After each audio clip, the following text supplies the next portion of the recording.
சாரதி லா ஸ்டடீஸில் நம்ம பார்க்கக்கூடிய மிக முக்கியமான டாபிக் தான் இந்த ரெசிடியரி பவர். இந்தியன் கான்ஸ்டியூஷனில் ஆர்டிகல் 248 டிஃபைன் பண்ணி சொல்லுது வாட் இஸ் ரெசிடியரி பவர். சிறு வினாக்களில் கேட்கலாம் அல்லது பெரு வினாக்களில் கேட்பதற்கு வாய்ப்புகளும் இருக்குது. அதாவது இந்த யூனிட்டரி ஃபார்ம் ஆஃப் கவர்மெண்ட்டில் கேட்கும்போது கூட நீங்கள் இதை ஆட் பண்ணி எழுதலாம். அது மட்டும் இல்லாமல் 3 லிஸ்ட்டை பற்றி கேட்டாங்கன்னா 4வது கான்செப்டாக ரெசிடியரி பவரும் எழுதலாம். ஏன்னா அதனுடைய தொடர்ச்சி தான் இது. இதனுடைய வீடியோ எங்கே இருக்குன்னு பார்த்தீங்கன்னா 10வது நம்பர் வீடியோவில் இருக்குது. வீடியோ நம்பர் 10ல் போய் பார்த்தீங்கன்னா what is union list, what is state list and concurrent லிஸ்ட்டுன்னு இருக்கும். இதில் பார்த்தீங்கன்னா எத்தனை விஷயங்கள் சொல்லப்பட்டிருக்குன்றத மிக தெளிவாக சொல்லப்பட்டிருக்கு.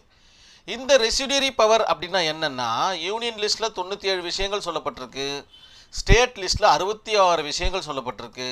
அதே நேரங்களில் கன்கரண்ட் லிஸ்ட்டில் 47 லிஸ்ட்டு சொல்லப்பட்டிருக்கு. தட் மீன்ஸ் 47 விஷயங்கள் சொல்லப்பட்டிருக்கு, மேட்டர் சொல்லப்பட்டிருக்கு. இதில் எதுவுமே சொல்லப்படாத வேறு ஏதாச்சும் எஞ்சின அல்லது மீதம் இருக்கின்ற கான்செப்ட் ஏதாச்சும் இருந்துச்சுன்னா அந்த கான்செப்டுக்கு பெயர் தான் ரெசிடியரி பவர், இல்லைனா எஞ்சின பவர், இல்லைனா மீதமுள்ள பவர். இப்படி ஏதாச்சும் ஒன்று நம்ம நினைவில் வச்சுக்கலாம். இந்த பேராகிராஃபை படிக்கும்போது நம்மளுக்கு மிக எளிமையாக புரிய வரும் ரெசிடியரி பவர்னா என்ன. ஸோ இது மிக கடினமான டாப்பிக்கா இல்லை மிக எளிமையான டாப்பிக்கா அப்படின்றது. ரெசிடியரி பவர் என்றால் மேற்கண்ட 3 பட்டியல்களில், அதனால தான் சொன்னேன் இந்த 3 பட்டியலை நம்ம கண்டிப்பாக புரிஞ்சுக்கிட்டால் மட்டும்தான் இந்த ரெசிடியரி பவர் நம்மளுக்கு தெரிய வரும் அப்படின்ற மாதிரி.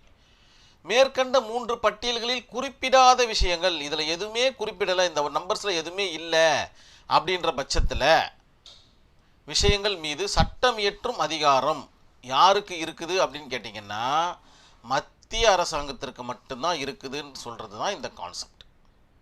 இதற்குண்டான அழகான ஒரு கேஸ் ஸ்டடி எடுத்துகிட்டு வந்திருக்கேன்.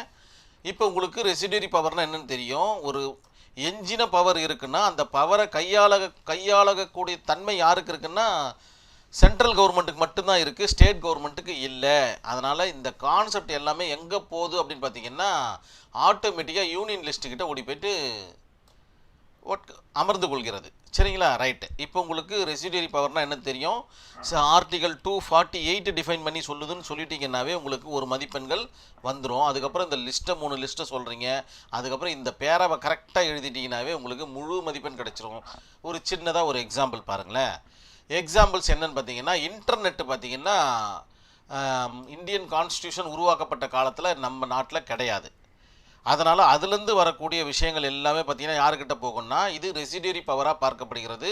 ஆட்டோமேட்டிக்காக இன்டர்நெட்டுடைய இந்த வலைதளங்கள் கான்செப்ட் எல்லாமே பார்த்திங்கன்னா யூனியன் லிஸ்ட்டில் போய் சேர்ந்துச்சு. மொபைல் ஃபோன் நம்ம யூஸ் பண்ணுற பார்த்திங்கன்னா அந்த மொபைல் ஃபோன் யாருடைய கண்ட்ரோலில் இருக்குது இப்போது. இதுவும் பார்த்திங்கன்னா அக்காலகட்டத்தில் இல்லை, நடுவில் வந்ததுனால இதுவும் பார்த்திங்கன்னா ரெசிடியரி பவராக கருதப்படுது. இந்த மாதிரியான சட்டங்கள் இயற்றுவதற்கு உண்டான அதிகாரம் யாருக்கு இருக்குதுன்னு பார்த்திங்கன்னா மத்திய அரசாங்கத்திடம் தான் இருக்குதுன்றதை நினைவில் வச்சுக்கிங்க. அதே போல் தான் மீடியா, அக்காலத்துலேயும் மீடியா இருந்துச்சு, ஆனால் இப்போ அதோடைய வளர்ச்சி பார்த்திங்கன்னா அசூர வளர்ச்சியாக இருக்குது. ஸோ அதனால் முழு கண்ட்ரோல் இப்போ யாருக்கிட்ட இருக்குன்னா மத்திய அரசாங்கத்துக்கிட்ட தான் இருக்குது with the help of residuary power. Note பண்ணிக்கிங்க. அதே மாதிரி ஆப்பு, குட்டி குட்டி ஆப்பெல்லாம் க்ரியேட் பண்ணுறாங்க பார்த்தீங்களா. இந்த கான்செப்ட் எல்லாமே யாருடைய கண்ட்ரோலில் இருக்குதுன்னு பார்த்தீங்கன்னா மத்திய அரசாங்கத்து கையில் தான் இருக்குது. ஆப்பாக இருக்கட்டும், வெப்சைட்டாக இருக்கட்டும், இந்த மாதிரி இன்டர்நெட் சம்மந்தப்பட்ட விஷயங்கள், கணினி சம்மந்தப்பட்ட விஷயங்கள் எல்லாமே பார்த்திங்கன்னா ரெசிடியரி பவராக கருதப்படுகின்றது. அது எல்லாமே யூனியன் லிஸ்ட்டுடைய கம்பைலாக மாறி இப்போது மத்திய அரசாங்கத்திடம் அந்த பவர்ஸ்லாம் இருக்குது. இது எல்லாம் சேர்ந்து இதில் வரக்கூடிய பிரச்சனைகள் எல்லாம் சேர்ந்தது தான் சைபர் க்ரைமு. ஸோ சைபர் க்ரைம் யார் க்ரியேட் பண்ணி கொடுத்தாங்க அப்படின்னு பார்த்தீங்கன்னா மத்திய அரசாங்கம். மத்திய அரசாங்கம் பார்த்திங்கன்னா இன்னமும் பார்த்திங்கன்னா ஸ்டேட்டுக்கு வழிகாட்டுதல் பண்ணிகிட்ருக்கு. இதெல்லாம் தான் உங்களுக்கு உண்டான எக்ஸாம்பிள்ஸ். கண்டிப்பாக உங்களுக்கு புரிஞ்சிருக்கும்னு நினைக்கிறேன். இன்னும் ஒரே ஒரு கேஸ் ஸ்டடி பார்த்தா நம்மளுக்கு மிக மிக தெளிமையாக புரிய வந்துடும்.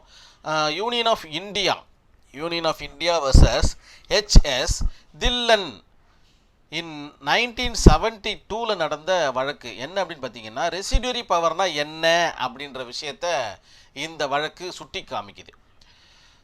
என்ன சொல்லுதுன்னு பார்த்தீங்கன்னா 3 பட்டியல்களில் கண்டுபிடிக்க முடியாத விஷயங்கள் ஏதாச்சும் இருந்துச்சுன்னா அந்த விஷயத்திற்கு முழு அதிகாரம் கொண்ட நபர் மத்திய அரசாங்கம் தான் அப்படின்ற மாதிரியான ஒரு தீர்ப்பை இந்த கேஸ் ஸ்டடியில் தான் கொடுக்குறாங்க. இன்னும் தெளிவாக ப்ரீஃபாக சொல்லணும்னா ஆர்டிகல் 248 படி ரெசிடியூரி பவர் முழுசாக மத்திய அரசாங்கத்திற்கு மட்டும்தான் இருக்குது. மாநில அரசாங்கங்கள் எந்த விதமான அதிகாரமும் இதில் இல்லை. அதனால் ரெசிடியூரி பவர்னு வந்துச்சுன்னா முழு அதிகாரம் சென்ட்ரல் கவர்மெண்ட்டுக்கிட்ட தான் இருக்குது, ஸ்டேட் கவர்மெண்ட்டுக்கிட்ட கிடையாது அப்படின்றத நீங்கள் நினைவில் வச்சுக்கிங்க. அதே போல் இந்த கேஸ் ஸ்டடியில் இன்னொரு விஷயத்தை டிஸ்கஸ் பண்ணுறாங்க. வேறு ஏதாச்சும் புதுசாக ஒரு கான்செப்ட் வந்துடுச்சுன்னா, இன்டர்நெட் இல்லாத இல்லை வேறு இப்போ ஏஐ வந்து நிற்கிது இல்லைங்களா, ஏஐ வந்து இப்போ பெரிய புரட்சி ஏற்படுத்திட்டு இருக்கு. இந்த ஏஐ கான்செப்ட் இப்போ யாருக்கிட்ட போகும் அப்படின்னு பார்த்தீங்கன்னா ஆட்டோமேட்டிக்காக மத்திய அரசாங்கத்துக்கிட்ட தான் போகும். இந்த மாதிரி அந்த கேஸ் ஸ்டடியில் டிஸ்கஸ் பண்ணுறாங்க. வேறு ஏதேனும் புதியதாக ஒரு கான்செப்ட் வரும் பட்சத்தில் அந்த மாதிரியான விஷயங்களுக்கும் சட்டம் இயற்றும் உரிமை பார்த்திங்கன்னா மத்திய அரசாங்கத்திற்கு தான் இருக்குதுன்னு இந்த கேஸ் ஸ்டடியில் ஒரு ஜட்ஜ்மெண்ட்டாக கொடுக்குறாங்க. அதனால் என்ன தெரிய வருது அப்படின்னா, இந்த ஜட்ஜ்மெண்ட் மூலிமா ஒரு ஃபெடரல் கண்ட்ரியாக இருக்குது. ஆனால் நம்ம தெளிவாக பேசிட்டோம் இதற்கு முன்னாடி இது குவாசி ஃபெடரல்னு. அதே மாதிரி ஃபெடரல் வித் யூனிட்டரி பயாஸ் அப்படின்ற ஒரு கான்செப்டையும் படித்தோம். இந்த கான்செப்டெலாம் இந்த கேஸ் ஸ்டடிக்கு மிக தெளிவாக பொருந்தி வருது பாருங்களேன். அதே போல் இந்த ஃபெடரல் ஃபார்ம் ஆஃப் கவர்மெண்ட் கேட்டாலும் சரி, யூனிட்டரி ஃபார்ம் ஆஃப் கவர்மெண்ட் கேட்டாலும் சரி, இந்த கேஸ் ஸ்டடியும் நீங்கள் எழுதலாம் ரெசிடியூரி பவர் அண்டரில். ஏன்னா அதனுடைய கான்செப்டை இதில் நீங்கள் தெளிவாக சொல்லலாம். ஏன்னா இந்த கேஸ் ஸ்டடியில் மிக தெளிவாக சொல்லியிருக்காங்க, மைய அரசுக்கு தான் வேல்யூ அதிகம் அப்படின்ற மாதிரி. அதாவது ஃபெடரல் வித் யூனிட்டரி பயாஸை இந்த இடத்துல அழகாக உங்களுக்கு தெளிவாக சொல்லி கொடுத்துட்டாங்க. அதனால் அங்கேயும் நீங்கள் இந்த கேஸ் ஸ்டடி யூஸ் பண்ணிக்கலாம். ஒவ்வொரு கேஸ் ஸ்டடியாக வந்துக்கிட்டே இருக்கு பாருங்கள். கிட்டத்தட்ட ஒரு 7 கேஸ் ஸ்டடி கொடுத்தாச்சு. 7மே எல்லா இடத்துலையும் பொருந்தக்கூடிய கேஸ் ஸ்டடியாக தான் இருக்குது. தெளிவாக நோட் பண்ணி மனப்பாடம் பண்ணி வச்சுக்கிங்க.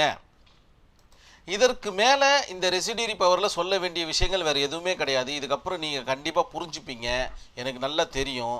நம்மளுடைய சாரதி லா ஸ்டடீஸில் ஒரு வாட்ஸ்அப் குரூப் ஒன்று ரன் ஆகிட்டுருக்கு. இதில் இணையணும்னு ஆசைப்பட்டீங்கன்னா உங்களுடைய பெயர் மற்றும் ஊருடன் எனக்கு வாட்ஸ்அப் பண்ணுங்கள். உங்களை குழுவில் இணைச்சிடுறேன். நேரடி பயிற்சி வகுப்புகளுக்கு இது உதவிகரமாக இருக்கும்னு நம்புகிறேன். இந்த வீடியோ உங்களுக்கு பிடிச்சிருந்ததுன்னா லைக் பண்ணுங்கள், ஷேர் பண்ணுங்கள், சப்ஸ்கிரைப் பண்ணுங்கள். நன்றி, வணக்கம்.